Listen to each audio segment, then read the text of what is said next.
ఆ 20% minimum amount నేను ఇస్తా, ఫ్రీగా వద్దు నాకు ఆ ప్రభుత్వానికి.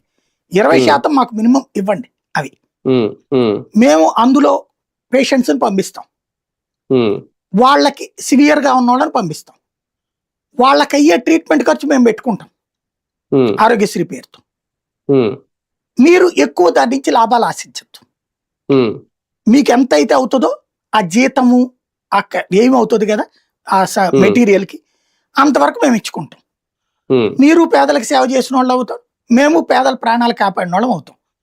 మీకు ఆ 20% ఆక్యుపెన్సీ అదనంగా ఖాళీగా ఉన్న వాటిని మాకు వినియోగించినట్టు అవుతుంది అని చెప్పారట. వాళ్ళు సంతోషంగా ఒప్పుకున్నారు.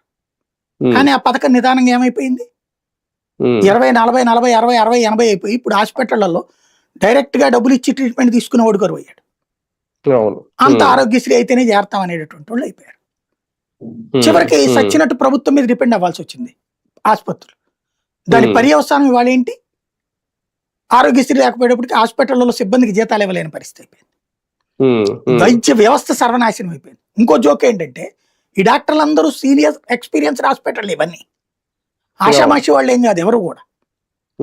కానీ డబ్బులు పెట్టి ట్రీట్మెంట్ అప్పుడు ఈ హాస్పిటల్కి వెళ్ళట్లా పేషెంట్లు, అది ఆరోగ్యశ్రీ వాళ్ళకి చెప్తుంటారా అని చెప్పేసి అదేదో అన్నదానానికి నువ్వు